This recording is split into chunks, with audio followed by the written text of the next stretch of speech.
Pemerintah akhirnya berhasil mengevakuasi warga negara Indonesia dari Afghanistan setelah negara tersebut dikuasai Taliban. Bagaimana detik-detik perjuangan tim yang dikirim pemerintah saat mengevakuasi WNI di tengah ketidakpastian situasi politik di Afghanistan?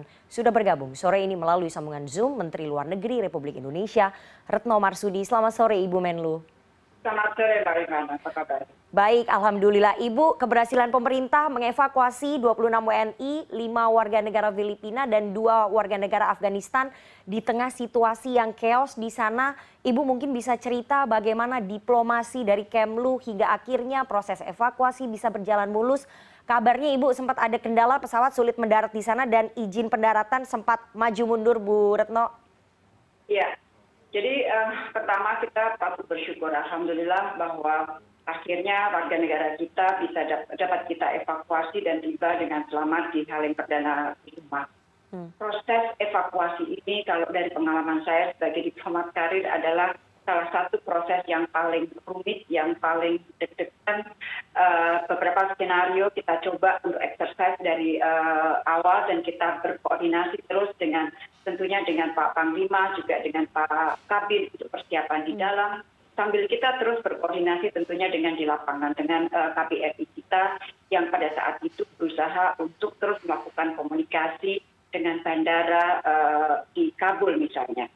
Selain itu saya juga melakukan komunikasi dengan beberapa negara NATO dan dengan NATO sendiri. Karena kita tahu bahwa bandara di Kabul pengelolaannya adalah dilakukan oleh NATO dan negara-negara NATO. Karena apa? Karena memang tadi disebutkan bahwa semula kita ingin mengevakuasi dengan pesawat sipil. Namun karena situasi maka yang boleh mendarat adalah hanya pesawat militer. Di titik itu kemudian kita koordinasi lagi dengan Pak Panglima, kita putuskan untuk mengambil evakuasi kita dengan pesawat militer. Jadi komunikasi kita lakukan melalui berbagai macam jalur. Intinya adalah dua Mbak Rifana. Satu adalah kita persiapkan tim evakuasi ini agar dapat mendarat di Kabul. Kemudian yang kedua, kita harus pastikan bahwa warga negara Indonesia dapat berjalan dari KBRI sampai kepada bandara untuk kemudian naik pesawat dan dibawa pulang. Karena kita tahu, kita pantau bahwa di beberapa media dan ada beberapa kolega saya yang mengatakan bahwa beberapa pesawat NATO akhirnya landing tapi tidak dapat membawa evakuasi karena evakuasinya tertahan di jalan, tertahan di pintu, dan sebagainya. Nah, ini detik-detik ini yang harus semuanya kita hitung semuanya. Dan kita juga sempat deg-degannya karena slot untuk mendarat yang sebenarnya sudah diberikan untuk tanggal 19 Agustus pukul 04.10 pada akhirnya ditunda tanpa waktu yang jelas karena mereka hanya mengatakan menunggu perkembangan situasi. Nah, dari sejak titik itulah kita kembali bergerilya bicara dengan semua orang untuk dapat memperoleh kepastian paling tidak kapan kita diberikan izin landing. Tapi alhamdulillah tidak lama jedanya satu hari kemudian izin landing tersebut sudah dapat diberikan. Oke, Ibu, Anda mengatakan bahwa ini salah satu diplomasi paling rumit selama karir Anda di Kementerian Luar Negeri begitu ya. Bahkan Panglima TNI mengatakan proses evakuasi sempat terhambat. Kami dengar ada WNI yang terlambat, Ibu, masuk pesawat. Tadi Anda mengatakan bahwa bagaimana memastikan WNI bisa berjalan dari KBRI ke airport begitu ya. Kondisinya memang semenegangkan semenegangkan itu ya, Ibu ya. Seperti di film-film mungkin. Jadi memang betul-betul harus operasinya sangat rapi, memang seperti itu. Ada yang terlambat WNI naik pesawat, Ibu? Sebenarnya mereka dari sejak awal, dari sejak KBRI, kita dalam satu kesatuan. Kalau tidak salah kita dalam 5 mobil. Jadi betul-betul komunikasi antara Jakarta, Islamabad, dan Kabul itu terus kita lakukan. Dan diproses dalam artian tidak kenal malam, tidak kenal pagi, kita lakukan terus komunikasi. Nah, tetapi dapat dibayangkan situasi di jalan. Jadi kalau saya tanya kepada teman-teman di exercise kita tanya dalam kondisi normal dari KBRI ke bandara kira-kira berapa lama, mereka mengatakan 20 sampai 40 menit. Kemarin saya cek dengan teman-teman per menitannya. Jadi mereka berangkat dari KBRI itu sekitar 00.15. Dan mereka kemudian naik pesawat dan take off itu pada sekitar pukul 7. Jadi perjalanan itu sendiri kurang lebih 5-6 jam lebih.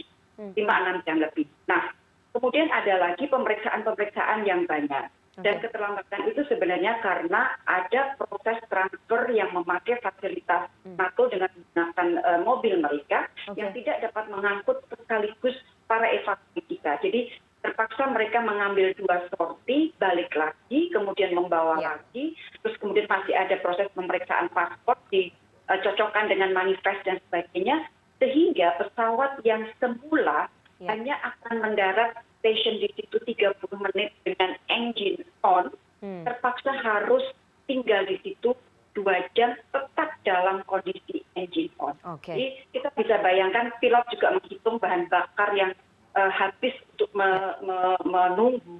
Jadi ini betul-betul situasi yang sangat luar biasa yang alhamdulillah karena tim kita solid, warga negara kita bisa kembali dengan selamat. Alhamdulillah bisa selamat sampai ke tanah air. Saya bayangkan situasinya pasti sangat pelik di sana, sangat kritis. Para WNI saat ini sudah kembali ke tanah air menjalani karantina di salah satu hotel di Jakarta. Ibu, kondisinya mereka bagaimana? Apakah pastinya ada trauma ya Ibu ya dari para WNI tersebut? Memerlukan pendampingan psikolog nggak ya Ibu ya? Iya, tadi jadi dari waktu sejak mereka mendarat, mereka kan melakukan protokol kesehatan sesuai dengan ketentuan kan ketibaan dari luar negeri. Kemudian dari waktu ke waktu saya cek melalui tim yang dari Kemlu kondisi mereka bagaimana. Alhamdulillah kondisi mereka baik. Tentunya dengan satu catatan, satu diplomat kita. Teman-teman bisa melihat di pesawat dia turun pertama dan dia dalam kondisi memakai oksigen. Dia sekarang mendapatkan perawatan di rumah sakit, tetapi teman-teman kita, saudara-saudara kita dalam kondisi baik-baik saja, sehat. Mengenai pendampingan psikologis itu sebenarnya protap yang sudah ada dalam artian dalam konteks evakuasi dari wilayah-wilayah konflik. Biasanya setelah mereka melakukan karantina, karena memang harus karantina, mereka akan diberikan pendampingan oleh psikolog. Oke, Ibu, selain 26 WNI, apakah masih ada WNI lainnya yang di sana kemudian belum dievakuasi? Kalau ada, kondisinya gimana Ibu? Dari data kita, ada satu WNI yang bekerja pada FAO yang mereka mengatakan sudah ikut rombongan dari PBB. Kemudian satu WNI yang bekerja di NGO internasional, ini juga sudah dievakuasi oleh organisasi mereka. Kemudian satu WNI yang bekerja di Nama di Jalalabad mengatakan akan mengikuti mekanisme evakuasi PBB. Dan ada 3 WNI Afghanistan yang menikah dengan orang Afghanistan plus 5 anak memutuskan untuk tinggal di Afghanistan.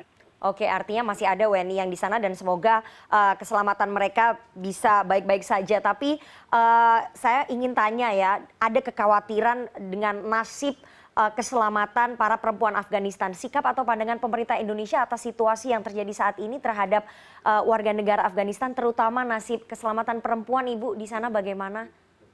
Posisi mengenai isu perempuan Indonesia sangat konsisten, sehingga pada saat setiap kali kita bicara dengan Afghanistan dan kalau kita lihat dari sejak kita terlibat di dalam proses mendukung proses perundingan itu, ada 2 building block yang kita kembangkan. Satu adalah terkait dengan pertemuan ulama, satu lagi adalah untuk capacity building, untuk empowerment, women empowerment. Jadi dari sejak awal kita terus ingin menyuarakan agar hak-hak perempuan Afghanistan dihormati, dan Indonesia sudah terlibat banyak di dalam upaya memberikan capacity building kepada para perempuan Afghanistan.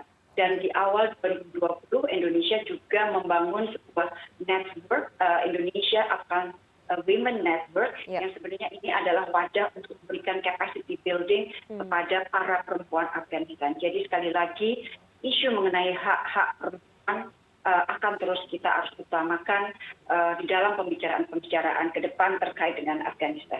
Oke, terakhir Ibu, ada arahan mungkin dari Presiden Jokowi setelah dari Kemlu sudah berhasil mengevakuasi warga negara Indonesia kembali ke tanah air, tapi kita tahu bahwa KBRI kita dipindahkan dari Kabul ke Islamabad. Apakah kemudian ada arahan dari Presiden Jokowi menyikapi hubungan kita ke depan, Ibu? Jadi pada titik ini tentunya pada saat karena situasi kita untuk sementara harus melakukan operasi dari Islamabad, saya sudah laporkan langsung kepada Bapak Presiden, dan kita tahu bahwa situasi masih sangat cair dan tidak ada satupun negara yang di titik ini, sekali lagi di titik ini, sudah mengambil sikap yang bulat akan mengakui dan sebagainya. Jadi semua negara sedang menunggu perkembangan yang terjadi di Afghanistan. Harapan kita masih tetap sama. Walaupun kesempatannya semakin menipis, tetapi kita tetap harapkan bahwa dapat terbentuk pemerintahan inklusif, dapat terus dilakukan konsultasi politik di antara mereka, Afghan-led, tentunya kesejahteraan, keamanan, keselamatan rakyat Afghanistan adalah nomor satu. Jadi sudah terlalu lama rakyat Afghanistan tidak pernah mengalami apa yang dinamakan perdamaian, ketenangan, dan kita terus upayakan, terus dorong agar sekali lagi pemerintahan yang inklusif Afghan-led mudah-mudahan dapat tercipta. Oke, amin. Semoga apa yang diharapkan oleh pemerintah Indonesia, terutama apa yang tadi disampaikan oleh Ibu Retno Marsudi sebagai Menteri Luar Negeri, bahwa pemerintahan yang baru di Afghanistan bisa tercipta pemerintahan yang inklusif begitu ya, karena sudah terlalu lama rakyat Afghanistan ini menderita begitu ya. Kita tunggu nanti bagaimana ke depannya, kita akan saksikan bersama. Terima kasih sekali Ibu Menteri Luar Negeri Republik Indonesia, Ibu Retno Marsudi, atas waktunya kepada CNN Indonesia Newsroom sore hari ini. Sehat selalu Ibu. Terima kasih, sehat selalu.